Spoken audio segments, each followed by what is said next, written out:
Hey everyone, Rogue Gold here, and today I want to talk about how you can prepare right now for Title Update 11. If you didn't know, it's currently in the PTS, and that update will likely be coming within the next 3 to 4 weeks. So whether you're on console and you can't play the PTS, or you're on PC and you just want to prepare for this new update, I have 3 things that I think you can do right now that will definitely give you a head start when the update does drop. Before we hop into that though, I just want to do quickly give an announcement or reminder if you've already seen it, that we hit 5k subscribers on the channel, which is just incredible. Thank you all so much for that. I'm very appreciative of everything you guys do to support me. But beyond that, because we hit 5k, I'm doing a community event. And so if you go over to my community tab on the channel, you will see my most recent post has a poll on it for what kind of event you guys want to see. Previously, we've done a last stand one for when I hit 3k, and so that's in there, as well as possibly doing a survival one. And then I also put in the option for if you wanted me to make, not really a podcast, but just some sort of like sit down video where I would answer a bunch of your guys' questions about Division. That's all in there. And so if you would, if you care about that, if you want to be part of this community event, if you would go over and vote on that so I can really see what you guys want to do, that'd be awesome. And that'll be coming up in the next few weeks, so keep your eye out for that. And I will make announcements and reminders in these videos. That being said though, let's get into the topic for today. Alright, so like I said, I have 3 things that I think you can do that will really give you a head start when this update does end up dropping. And so the first one at that list is mods. If you didn't know, there are 2 big changes coming to mods in TU11. The first one is that all mod slots on gear are becoming agnostic, which means they no longer have a color requirement. Providence will no longer have only red mods, and Sombra will no longer only have yellow mods. Now every mod slot on every piece of gear is going to be gray, so you can slot in any color mod you want. You could put in crit ones, skill repair ones, or incoming repair, any of the 3 colors in any mod slot on any piece of gear. And that's really nice, and that is retroactive. You won't have to go and farm new pieces. That's just going to be how it is from now on once TU11 drops. And to complement that, what they're also doing is buffing up certain defensive mods, specifically the resistance ones. So bleed resist, burn resist, disrupt, shock, blind deaf, all of those. They're also adding in snare resist for riot foam and PvP. I mean, specifically, it covers more than that, but that's mainly why they're adding it, as well as confuse resistance. They're adding both of those mods in, and all of the pre-existing mods as well as these new ones will be doubled in their current value. So right now the maximum on a resistance mod is 10% of any given attribute.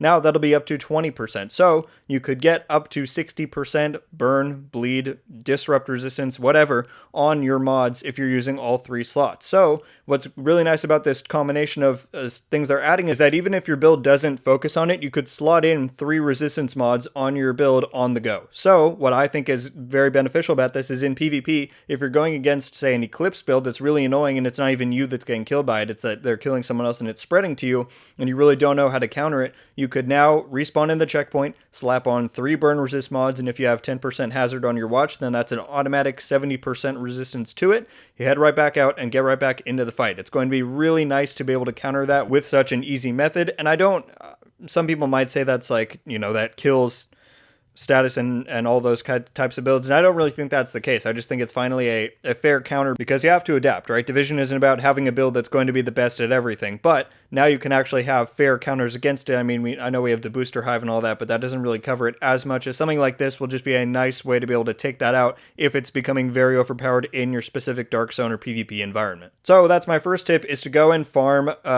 resistance mods prior to TU11 if you don't already have any. I personally have never farmed for them. I've never really collected any, and so I've been going out when it's a good target loot into the gear mod target, and I've been getting some of those resistance mods saved up because they will retroactively be upgraded into TU11. You won't have to go and farm new mods. They will automatically be doubled in whatever their current value is. So that's going to be really nice. And yeah, that's my first tip, is to go and farm resistance mods if you do not already have them. Moving on to my second tip for things to do prior to TU11, and that is building a summit arsenal. Now, we all know the summit is the new game mode coming with TU11, and no matter how you feel about it, right? I think a lot of us who still play the game at this point are going to play the mode regardless of how it launches, because we want to get to floor 100, we want to fight the hunters, we want to get the exotic chest piece, and so because of that, we're going to need some specific builds in order to complete the mode efficiently. Whether you're going in solo or with a group, you might have to switch up what you're using in order to, complete the activity. And so because of that, it can't hurt now to prepare for it so that day one you can go right into the mode and get started. So I figured it would be a little bit disingenuous to make a,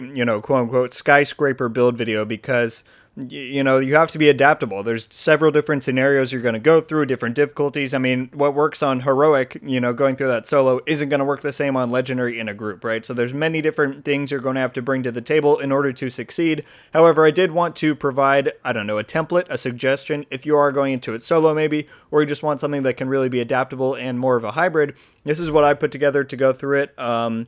Basically, the idea is that it just has some damage. It's got companion. I'm using a defender drone with 2 pieces of Alps to get skill repair and skill duration so that the drone lasts a bit longer. I think I have it over 30 seconds if I'm not wrong, right at about 30 seconds. And then I have a reinforcer chem launcher that heals very well in PvE. I think 1 charge gets me up to full armor.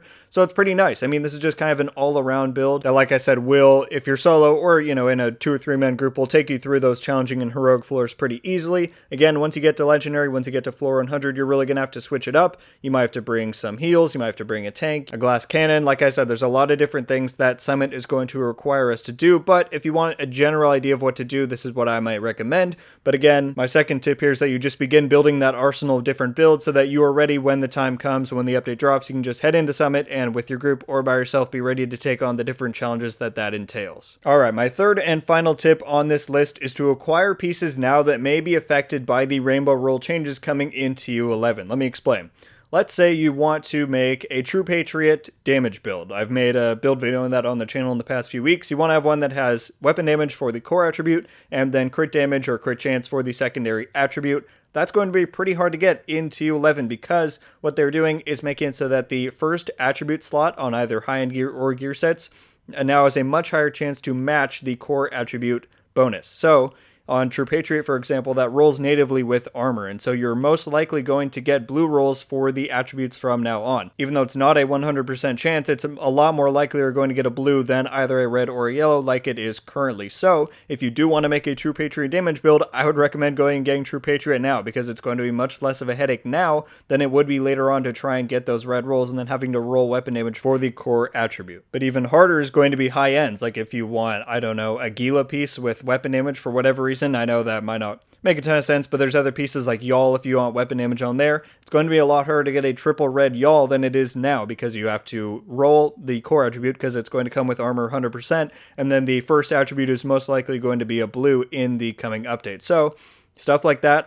I was thinking about making an Eclipse like damage build with the new exotic chest piece, but that's going to be a lot harder to do in TU11 because you're going to most likely get a 2 yellow ruled Eclipse piece, so I'm going to make that now before the update comes out. So stuff like that, if you already have something in mind that you're wanting to make in TU11, just run it through, see if it's going to be affected by the rainbow rule changes, and if so, you may want to go after that now as opposed to waiting until the update drops and doing it then. Alright guys, well I think that about covers it for my tips to get ready for TU11. Not a super long video today, but I did just want to get those out there in case you guys are looking for something to do while we wait for the update. Maybe these can help you out and get you prepared for the coming content. There was no State of the Game yesterday, however, we do have one coming up on Wednesday the 16th, so if you want to get ready for that, that's probably when we're going to hear about our next PTS phase and maybe some of the summit changes coming, so that's definitely something to look forward to. So yeah, hope you guys enjoy a bit of a break until we get some more news. Thank you all so much for watching. Leave a like if you enjoyed this video, and be sure to subscribe with notifications on so you can be updated every time I upload. Just a reminder one more time that I am having that community event, so if you want to learn more about that and get in on it, then definitely head over to my community tab.